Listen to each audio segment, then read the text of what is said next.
Welcome to my channel exploring economics. आज का हमारा टॉपिक ऑफ डिस्कशन है मर्केंटिलिज्म। बट टॉपिक को स्टार्ट करने से पहले I request you to please like, share, subscribe and comment. देखिए, मर्केंटिलिज्म का जो टॉपिक है ये किसके साथ एसोसिएट करेगा? It is associated with colonialism. हम सबको पता है कि जो इंडिया है वो ब्रिटिश की कॉलोनी रह चुकी है। अब यहाँ पे हुआ क्या, जब ब्रिटिशर्स इंडिया के अंदर आए उनके दिमाग में ये नहीं था कि वो उनको कॉलोनी को एस्टैब्लिश करना है। ठीक है, they do not want to make India as a colony at the first instance. They want to establish trade relations with India. तो कहने का मतलब क्या है, ब्रिटिशर्स इंडिया में आए ताकि वो ट्रेड कर सके इंडिया के साथ। हम सबको पता है ब्रिटिशर्स क्या चाहते थे, इंडिया के साथ स्पाइसेस का ट्रेड करना चाहते थे। अब ब्रिटिशर्स ने क्या किया, ब्रिटिशर्स जब भी इंडिया में आए उन्होंने क्या किया, उन्होंने इंडिया से स्पाइसेस लिए और ये स्पाइसेस लेकर ये कहाँ पे चले गए, वापस ब्रिटेन में। और इन लोगों ने क्या किया, वहां पे महंगे दामों पे इनको बेचना स्टार्ट किया। जब वहां पे ये लोग गए और उन्होंने महंगे दामों पे इनको बेचना स्टार्ट किया तो उन्होंने देखा कि वो लोग क्या कर रहे हैं, वो उनको ह्यूज प्रॉफिट्स होना स्टार्ट हो गए। कहाँ पे, ब्रिटेन के अंदर। लेकिन वहां पे उनको एक और चीज देखने को मिली, जब ये लोग ब्रिटिशर्स इंडिया के अंदर जा रहे थे टू बाय दी स्पाइसेस। ठीक है, तो ब्रिटिशर्स ने इंडिया को भी तो कुछ दिया होगा, ठीक है, फ्री में तो नहीं मिला। तो उस समय हम एज्यूम कर रहे हैं कि उन्होंने क्या किया, उन्होंने दे पे देम गोल्ड, सिल्वर, ठीक है, उन्होंने एज अ करेंसी उनको क्या ऑफर किया, गोल्ड एंड सिल्वर। तो आपको क्या देखने को मिलेगा, आपको outflow of gold and silver देखने को मिलेगा फ्रॉम ब्रिटेन टू इंडिया। ठीक है, यहाँ तक क्लियर हुआ। अब उस समय काफी राइटर्स थे यूरोप के अंदर, ठीक है, क्योंकि सिर्फ ब्रिटेन ऐसा नहीं कर रहा था, इसके अलावा पोर्तुगीज हो गया, डच हो गए, ये लोग भी क्या कर रहे थे, ये लोग भी ट्रेड करने के लिए दूसरी कंट्रीज में जा रहे थे और वहां से चीजें लाकर अपनी कंट्री में बेच रहे थे। और अल्टीमेटली वो लोग कर क्या रहे हैं, ठीक है, कहीं ना कहीं outflow of gold and silver और इनफ्लो क्या हो रहा है, इनफ्लो ऑफ रॉ मटेरियल और the products as the case में भी।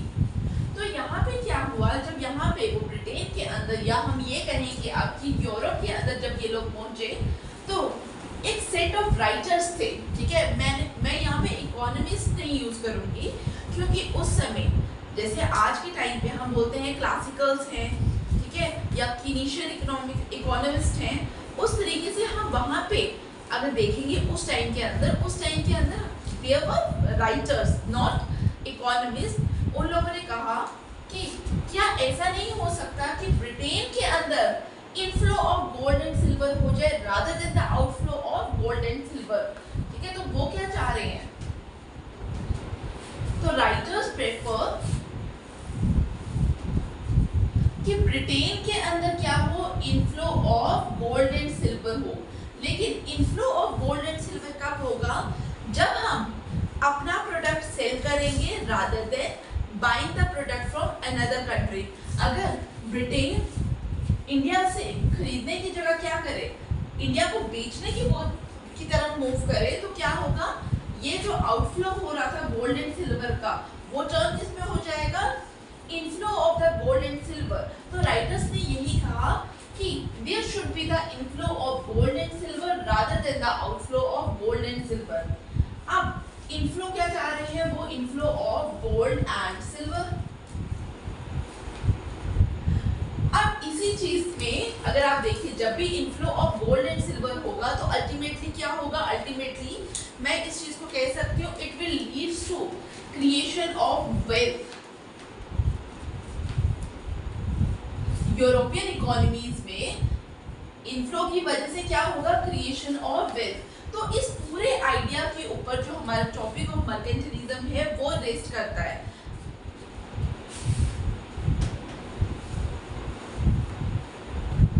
अगर आप यहाँ पे देखिए, मैंने आपको स्टार्टिंग में कहा कि मर्केंटिलिज्म का जो टॉपिक है वो किसके साथ लिंक करेगा, it links with the topic of colonialism.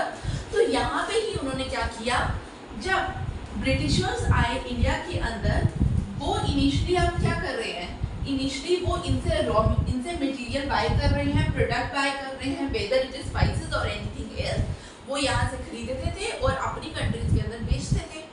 तो इंडिया में क्या आ रहा है, इंडिया में उसकी वजह से क्या आया, गोल्ड आया, सिल्वर आया, मतलब कहने का क्या है, इंडिया के अंदर वेल्थ आ रही है। लेकिन जब वो यूरोप के अंदर जा रहे हैं तो यूरोप में राइटर्स क्या कह रहे हैं, नहीं नहीं, आउटफ्लो नहीं होना चाहिए, क्या होना चाहिए, इनफ्लो होना चाहिए रादर।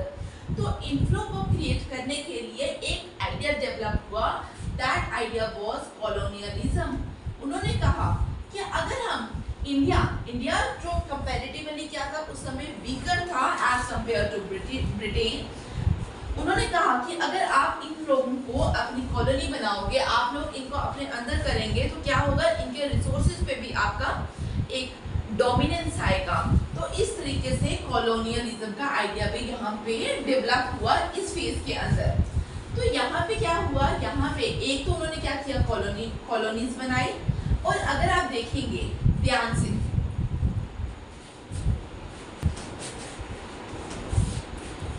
तो यहाँ पे क्या हो रहा है, यहाँ पे वो चाह रहे हैं कि हमारी कंट्री से क्या जाए, बाहर क्या जाए, मटेरियल जाए, और हमारी कंट्री में क्या आए, रिसोर्सेज आए, वेल्थ आए।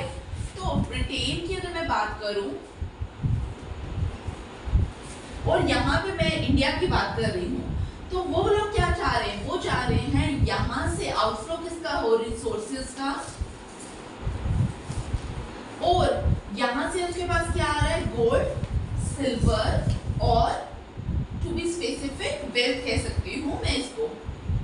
तो यहाँ पे देखिए, अगर आप आज के प्रेजेंट टर्मिनोलॉजीज में बात की जाए, तो जब एक कंट्री दूसरी कंट्री को मटेरियल सप्लाई करती है तो हम उसको क्या कहते हैं, that is known as export. Britain क्या करेगा, एक्सपोर्ट करेगा, और अब इंडिया क्या करेगा, इंडिया इसको क्या कर रहा है,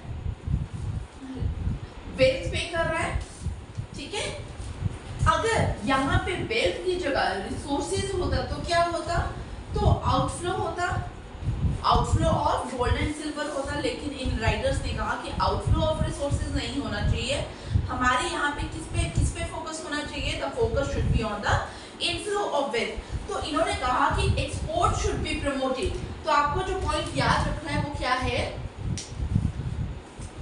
exports of goods should be promoted.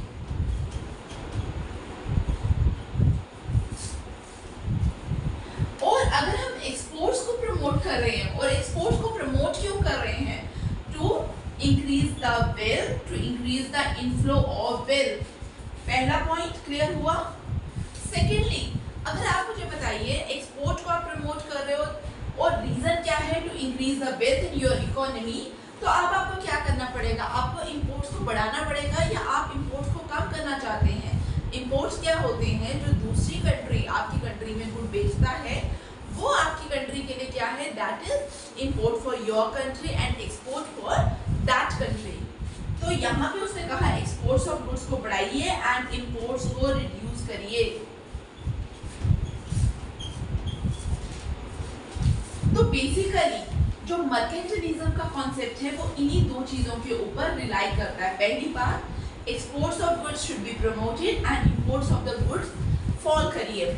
अब मर्केंटिलिस्ट कहते हैं कि हम ठीक है एक्सपोर्ट तो हम बढ़ाएंगे, और एक्सपोर्ट बढ़ाने की वजह से होगा क्या, एक्सपोर्ट जब भी बढ़ता है तो आप एक और चीज ध्यान रखिए, एक्सपोर्ट की वजह से हो क्या रहा है, क्रिएशन ऑफ मार्केट्स हो रही है। आपका प्रोडक्ट दूसरे की मार्केट में बिक रहा है, इसका मतलब क्या है, अगर ब्रिटेन का good for example Britain laptop produce कर रहा है और ब्रिटिश लैपटॉप इंडिया के अंदर आ रहा है, जब ब्रिटिश लैपटॉप इंडिया के अंदर आ रहा है तो इंडिया की मार्केट, उस गुड के लिए मार्केट क्रिएट हुई, एक्स्ट्रा मार्केट हुई ना। पहले तो वो ब्रिटेन के लोगों को ही सर्व कर रहा था, लेकिन अब वो क्या कर रहा है, विद दैट मार्केट उसकी मार्केट क्या हुई, एक्सपैंड हुई। तो यहाँ पे क्या हुआ, एक्सपोर्ट हमेशा क्या लेकर जाता है, expansion of market.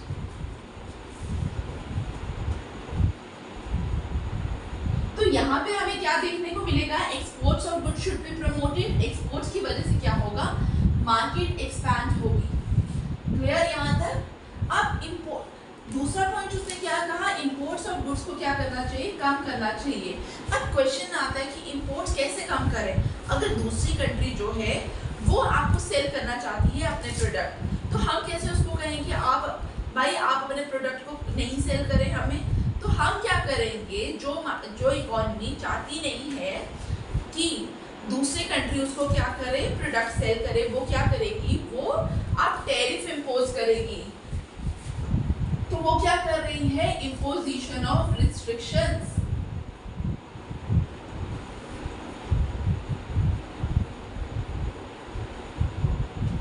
On imports. और ये चीज हमें देखने को कहाँ पे मिली, ये चीज हम लोगों ने देखी जब भी हम ब्रिटिश कॉलोनियलिज्म ऑफ इंडिया पढ़ते हैं, तो हम वहाँ पे देखते हैं कि ब्रिटिशर्स ने क्या किया, इंडिया को अपने गुड्स के लिए तो मार्केट देखा, लेकिन जब भी इंडिया का गुड वहाँ जाना होता था तो वो क्या करते थे, वो हैवी टैरिफ लगा देते थे वहाँ पे। और हैवी टैरिफ लगाने की वजह से होता क्या था, price of that product in the British market वो इंक्रीज हो जाता था।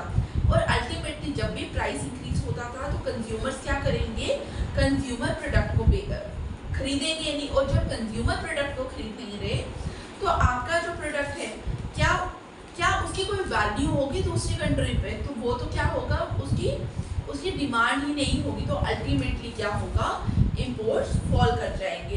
तो हमें क्या ध्यान रखना है, हमें एक्सपोर्ट्स ऑफ द गुड के प्रमोशन पे बात करनी है और imports of the good fall पे बात करनी है। अब हम ये कह सकते हैं मर्केंटिलिज्म क्या बोल रहा है, export should be higher than imports. अब जब भी एक्सपोर्ट हायर देन इंपोर्ट्स होते हैं तो हम इसको क्या कह सकते हैं, we can say balance of trade should be positive.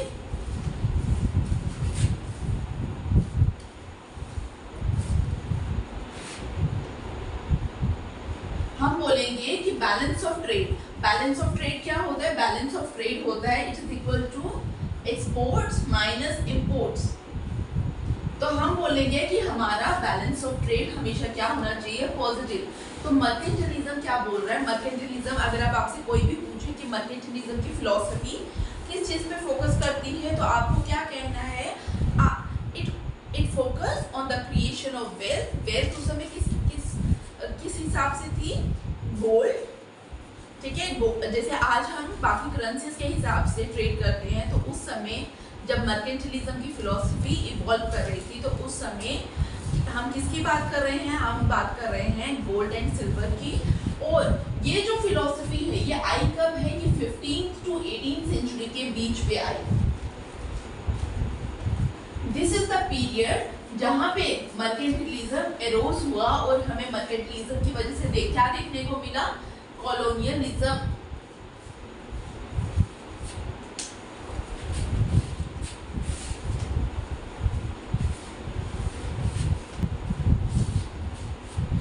अब क्या हुआ, आस्ता आस्ता जैसे जैसे टाइम पास हुआ तो मर्केंटिलिज्म क्या हुआ, मर्केंटिलिज्म की फिलॉसफी वीक होना स्टार्ट हुई। क्योंकि क्या होता है, जैसे जैसे फिलॉसफी डेवलप होती है उस तरीके से क्या होता है, इकोनॉमिक सिस्टम्स भी चेंज होते हैं।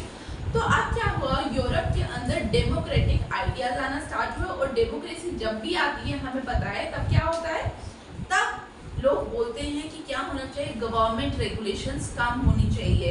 और यहाँ पे जैसे मैंने मर्केंटिलिज्म में आपको पहले भी बताया, यहाँ पे हम किसकी बात कर रहे हैं, we are talking about the protectionism. हम बोल रहे हैं कि जितना टैरिफ हो सके लगाइए ताकि दूसरी कंट्री हमारी कंट्री के अंदर इंपोर्ट ना कर सके। तो यहाँ पे देखिए, यहाँ पे हम क्या बोल रहे हैं, government regulation, we are talking about government regulation. अब यहाँ पे मैंने आपको क्या बोला, यूरोप के अंदर 18th सेंचुरी ऑनवर्ड्स क्या हुआ, फ्री ट्रेड जैसी पॉलिसीज आना स्टार्ट हुई। और साथ में क्या हुआ, साथ में इंडस्ट्रियल रेवोल्यूशन आना स्टार्ट हुआ। और जब ये फिलॉसफीज आई, इंडस्ट्रियल रेवोल्यूशन या डेमोक्रेटिक आइडियाज, तो इसका रिजल्ट क्या हुआ, it will lead towards free trade. और जब हमने बोला कि फ्री ट्रेड जैसी पॉलिसीज आना स्टार्ट हुई तो हम किसके अगेंस्ट बात कर रहे हैं? We are talking against protectionism. और प्रोटेक्शनिज्म क्या था? Protectionism is a form of mercantilism. तो यहाँ पे क्या देखने को मिलेगा कि अब मर्केंटिलिज्म जैसी पॉलिसीज हटेगी और क्या आएगा? Free trade. ठीक है, अब कैसे इकोनॉमिस्ट आना स्टार्ट हो गए? एडम स्मिथ आ गए, डेविड रिकार्डो आ गए, क्लासिकल्स का टाइम स्टार्ट हो रहा है। तो वो लोग क्या बोलेंगे? वो लोग बोलेंगे कि नहीं, हमें मर्केंटिलिज्म पे फोकस नहीं करना चाहिए। क्यों? उन्होंने बोला मर्केंटिलिज्म को, उन्होंने क्या बोला? मर्केंटिलिज्म को उन्होंने बोला it is a zero sum game.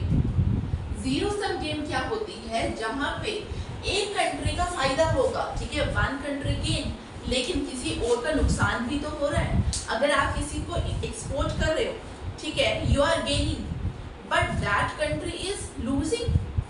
ठीक है, तो इन लोगों ने कहा, एडम स्मिथ, डेविड रिकार्डो, इन्होंने कहा कि mercantilism is a zero sum game, so we should not favour mercantilism, rather we should go towards the policies of free trade. और फ्री ट्रेड जब आप हम आगे के लेक्चर्स में पढ़ेंगे एडम स्मिथ की पॉलिसी या डेविड रिकार्डो की पॉलिसी, तो हम वहाँ पे क्या देखेंगे? हम वहाँ पे देखेंगे कि ये लोग किसके बारे में बात करेंगे? They talk about the specialisation of labour.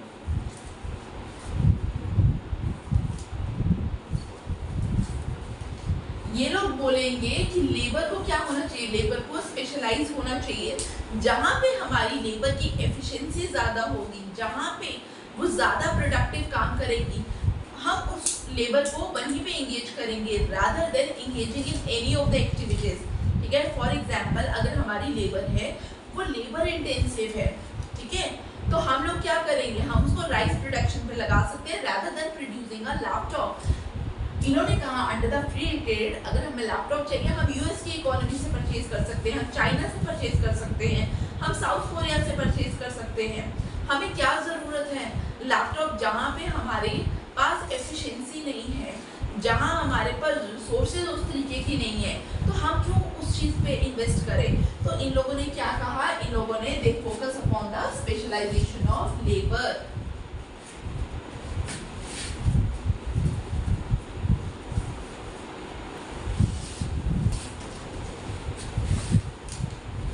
और साथ में जब हम लोगों ने क्या देखा? हम लोगों ने वर्ल्ड वॉर सेकेंड देखी, जहाँ पे हमने क्या देखा? हमने देखा कि कंट्रीज क्या कर रही थी? कॉलोनाइजेशन के लिए लड़ रही थी। क्या मुझे उस जगह पे कॉलोनी एस्टैब्लिश करनी है। तो अल्टीमेटली क्या हो रहा है?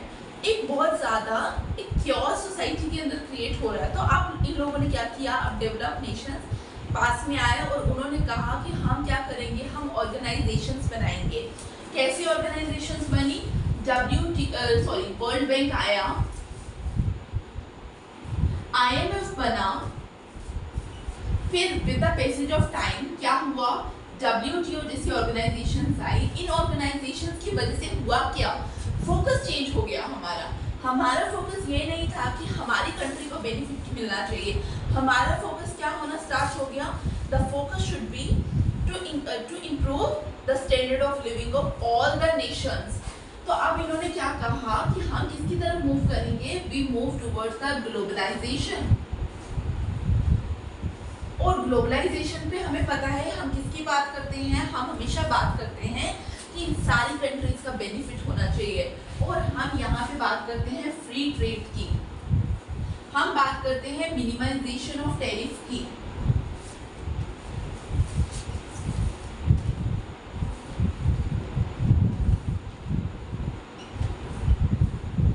हम बात करते हैं कि कोई भी ड्यूटी, ठीक है, कोई भी टैक्स ना लगे between in the movement of resources. और हम बात करते हैं कि सिर्फ गुड्स ही ना ट्रेड हो, साथ में क्या हो? साथ में फैक्टर्स ऑफ प्रोडक्शन पे भी ट्रेड होना स्टार्ट हो। तो जब इन चीज़ों पे बात हो रही है तो आपको ये नहीं दिख रहा कि इट इज अ, ठीक है, यहाँ पे क्या देखने को मिल रहा है हमें कि ये कहीं ना कहीं क्रिटिसाइज कर रहा है जिसको? मर्केंटिलिज्म की पॉलिसी को। तो इस तरीके से हमें देखने को मिलेगा कि हम लोग अब मर्केंटिलिज्म से बाकी पॉलिसीज की तरफ मूव किए, जहाँ पे हम लोग किस पे फोकस करेंगे? We start focusing on the free trade. और ये नेक्स्ट क्लास में भी हम देखेंगे जब हम एडम स्मिथ की पॉलिसी को डिस्कस करेंगे कि फ्री ट्रेड पे उन्होंने किस तरीके से फोकस किया और उन्होंने बताया स्पेशलाइजेशन ऑफ लेबर किस तरीके से हमारे लिए हेल्पफुल है, वहाँ से हमें पता चलेगा कि मर्केंटिलिज्म और फ्री ट्रेड में क्या फ़र्क है। ठीक है, यहाँ तक क्लियर हुआ। अब क्वेश्चन क्या आता है, अब क्वेश्चन आता है, ठीक है हमने बोला कि मर्केंटिलिज्म जो है, mercantilism is not beneficial for the society, और हम लोग मर्केंटिलिज्म को छोड़कर कहाँ पे मूव करना स्टार्ट करके फ्री ट्रेड की तरफ। अब क्वेश्चन ये है कि क्या मर्केंटिलिज्म सोसाइटी से टोटली हट गया, क्या मर्केंटिलिज्म का आज की डेट पे कोई भी रेलिवेंस है या नहीं है। तो आप लोगों को क्या लगता है, कमेंट सेक्शन पे बताइए। देखिए मेरे ओपिनियन में अगर मैं बात करूं कि मर्केंटिलिज्म का आज के टाइम पे मर्केंटिलिज्म एग्जिस्ट करता है या नहीं, तो देखिए अगर मर्केंटिलिज्म हम बोले एग्जिस्ट नहीं करता, तो व्हाट अबाउट द प्रोटेक्शनिज्म। क्या कंट्रीज अपनी डोमेस्टिक इंडस्ट्रीज को प्रोटेक्शन प्रोवाइड नहीं करती। तो आंसर क्या आपके दिमाग में आ रहा है, काफी इंडस्ट्रीज को हम लोग क्या करते हैं, प्रोटेक्ट करते हैं। तो वहां पे हमें क्या देखने को मिलेगा, वहां पे हम पॉलिसी ऑफ मर्केंटिलिज्म देखने की कोशिश करेंगे। वहां पे हमें देखने को मिल रहा है कि गवर्नमेंट क्या कर रही है, गवर्नमेंट क्या कर रही है इन स्पेसिफिक इंडस्ट्रीज को जो उसको लग रहा है वीक है, उसको प्रमोट कर रही है ताकि एम्प्लॉयमेंट क्रिएट हो, वहाँ से क्या हो, और डोमेस्टिक लेवल के अंदर और क्या हो, प्रोडक्शन हो हमारा। क्योंकि गवर्नमेंट को पता है कि फॉरेन जो कॉम्पिटिटर्स है इन स्पेसिफिक इंडस्ट्रीज के वो बहुत स्ट्रॉन्ग है, तो वो क्या कर रही है, वो कहीं ना कहीं अपनी लोकल एम्प्लॉयमेंट को बचाने की कोशिश कर रही है। और हम यही कहेंगे कि mercantilism prevails in this way. फिर जब हमने बोला गवर्नमेंट रेगुलेशन, तो government regulation is against the policy of free trade, तो वहां पे भी हमें कहीं ना कहीं क्या देखने को मिल रहा है, मर्केंटिलिज्म हमें देखने को मिल रहा है। So this is all about the today's lecture. I hope आज का लेक्चर आपको वैल्यूएबल लगा हो, और अगर आज का लेक्चर आपको वैल्यूएबल लगा है तो please like, share, subscribe and comment. Thank you for watching.